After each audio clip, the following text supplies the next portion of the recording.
You're on Work It here on CNA 938. Cheryl Go with you. Now, from NS Buddies to co-founders of a tuition center, Emil Lim and Gary Teo turned their friendship into a business partnership.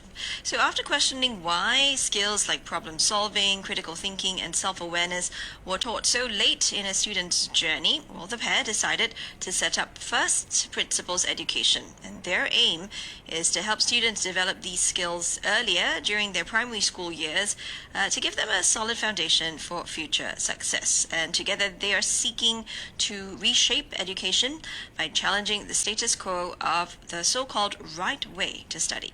So joining us now on Work It is one half of the duo, Emil Lim, who is founder and CEO of First Principles Education. Emil, thanks for joining us. Your story begins in a familiar place for many Singaporean men at national service. Tell us more about how you and Gary met. Hi, great. Yeah, thank you for having me. So we met in NS, so we were both in the same squadron, and I think what was interesting was that when we first met each other, as part of getting to know, everybody, we all knew that we were all going to go to university, and that's when Gary and I realized that we were going to be studying the same course in university, and also because we worked really well together during NS, we decided that as we go university, because we are studying projects and facilities management. It's a degree in NUS that requires a lot of project work. So we decided to continue to work together as we're in university, especially for our school projects. Okay, and so this led you to start First Principles Education, which you say is an answer to what you see as a major gap in the local education landscape. Tell us more about what you see as the gap. Yeah, absolutely. So what we saw as the gap was really based on our own personal experience because having made it to university, I realized, and my co-founder also realized that just because you made it into NUS, it doesn't mean that you actually know how to study, because a lot of students actually rely on tuition, tuition notes, their parents nagging at them since a very young age, and then maybe some pressure from the school, and then that's how they study and that's how they get to university. So we realized that schools are really more focused, or rather the bandwidth of a school really only allows them to teach students what to study. And then if the child doesn't do well, most parents in Singapore, I think like 80%, right, would send their kids to tuition centers, which again focuses on what to study. And then sometimes maybe in the holiday, if the child isn't doing well, they would send them for further enrichment like motivation camps and things like that. So that might be focusing on teaching the child why you need to study. So the what and the why has always been there, but most students really lack the how. Like, what is step one? What is step two? What is step 7? And that's what we're here to really address in the gap, and that is to teach students simple but powerful techniques that actually work in the education system here in Singapore. Okay, it's interesting, Emil, because I don't know, for most parents, isn't the main goal of tuition to get their children to improve academically? I mean, that's the main goal, right? But your company tagline is learn how to learn. So it's quite bold, isn't it, for a tuition center to advocate such a more holistic approach that doesn't focus solely on academics? Yes, and I would say that we have been really fortunate in that the landscape is shifting quite a bit. Perhaps maybe 15, 20 years ago, if we wanted to do study skills mentoring like what we're doing now, maybe it would have been much more bolder, right? Because that was really a time where a lot more parents are maybe, tiger moms, and a lot of focus on just the academic results. But I think we're now seeing a shift as a nation as a whole, due to policies and stands from our Ministry of Education, less emphasis on results, less emphasis on exams. In fact, exams are getting removed across many different levels. And also, I think this generation of parents that we are really working with are the ones who are born in, late 1970s or maybe the 1980s. So they are the generation who went through a lot of tuition themselves, and then they went to university, and perhaps reflecting on their own childhood, they realized that this is not what it's all about, right? I mean, grades are important, right? Don't get me wrong, but it shouldn't be the most important thing in the child's life. So that is why when we work with these parents, they're much more understanding, and actually what they want is they want to see results, but they are not necessarily looking for academic results, right? They want to see character growth, independence, discipline, the child being confident and an independent learner. And as a result of these character growth, the academic results come as a byproduct of that. And I'm very happy to see that there's this shift in the parents that we work with. No, it's great that there's this mindset shift among parents, but your teachers at First Education, First Principles Education, are they equipped to help students in so many aspects of their life? Shouldn't they be also just focusing on the content? Yes, you're absolutely right. So we have a very strict process in terms of how we hire these mentors, how we train them. But one thing that we have seen consistently work really well is having these, role model university scholars and honor students come in and act as elder brother, elder sister, mentor figures for the kids, right? Because of if you look at most of the family dynamic these days, a lot of the kids are the only child, so they don't really have an elder brother or elder sister to look up to. And a lot of what they're going through in school right now is similar to what we went through, or rather what the study skills mentors went through when they were in school. So there are a lot of practical tips and tricks and mistakes to avoid, techniques to apply that these kids may need to use trial and error to sort of figure it out on their own. Or they can have this elder brother, elder sister figure who has been there, done that, gone through all of it already, and then come in just to share some practical experience with the kids. And what we notice also is, of course, kids these days, the Gen Alphas, what's really important is you really connect well with them. And the content, even though it's a lot, should be delivered by somebody who understands them, speaks their language, and is able to relate to them. And for a task like this, Gen Z mentors who are students themselves right now in university is the perfect fit for this kind of a role. And how are you able to get all these Gen Z mentors to come in and share their experience and guide the younger ones? Isn't that quite a bit of a time commitment on their part?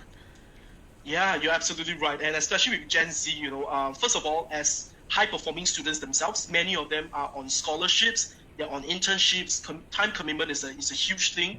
And at the same time, they all also want to, work from home, have the flexibility to travel, to conduct the sessions from their school dormitories or hall. And we're very happy to say that what we have been doing is purely via usually word of mouth referral, because our current pool we started out as just a small team of myself, my co-founder, and a few of our friends, our juniors from university, and then just purely from word of mouth, we've grown it to a team of more than 50 study skills mentors, and it's just them loving to make an impact on the child's education, mentoring the next generation of Singapore kids, and also making some really good, I would say, money as a part-time job, right? So this really is something that resonates well with the Gen Zs, and then they just simply refer to their friends. And also the format of our program is that it's primarily online, so it also works very well with the schedule because we have got students who are scholars, right? I mean, study skills mentors who are university scholars who are double degree in law and business. They don't really have time to travel down to a place to conduct a session.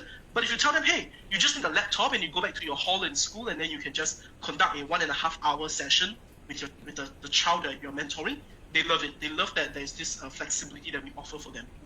Okay, and they are paid for their service.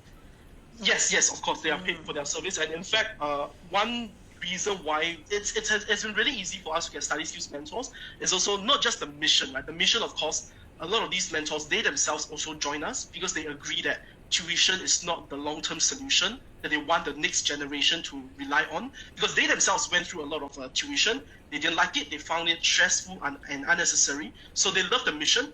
But at the same time, of course, they're being remunerated very well. Easily, I would say 3 to 5 times more than what the average market rate would be for if they were doing private tutoring themselves. So that is why it's been really easy for us to hire the top quality talent that we have in our team. Okay. And you have an assessment tool that you use for your students. Tell us a bit more about how this tool works and what does it assess? Yeah, so for us, we're actually really data-driven, right? In fact, when we first started out, we just wanted to find out one simple thing, and that is that how is it that we have some students in Singapore who are very confident and independent, they can do well on their own, and then there are so many students who, they struggle academically despite a lot of tuition and things like that. We wanted to see what exactly is the difference between these two groups of students. Is it socio-economic status? Is it IQ? Is it whether their parents are university graduates? And turns out it wasn't any of those things. In fact, we interviewed thousands of students, and of course we had to remunerate them with like $10 for their time, do an interview with them and things like that. But what we realized was that the one thing that consistently separated these two groups of students was the usage of 6 critical categories of study skills, and we call them diamond study skills because, just like diamonds, right? It's like valuable and it's priceless, it stays with you forever. But these are the skills that we have identified that the high-performing students are always using. So in our tool, it's actually an online assessment. The parent and the child will take it together, and it will have a comprehensive assessment of what the child's daily habits are like, identify whether they have the diamond study skills and to what extent they have these diamond study skills. And then a comprehensive report will be sent to the parents at the end of it, whereby they will get to know, okay, maybe my child is not doing well in school because of bad time management. And if bad time management is the problem, what is the root cause of why my child is exhibiting these behaviors? So they get a comprehensive report to outline what are the problems, what are some future consequences if this problem isn't solved. And then at the end of it, they are also invited to go in for a consultation with one of our study skills specialists to dive deeper into the report. So the whole thing is to basically give parents this awareness that when your child, and if your child doesn't do well in school, don't immediately assume that more tuition, signing up for more classes is the answer.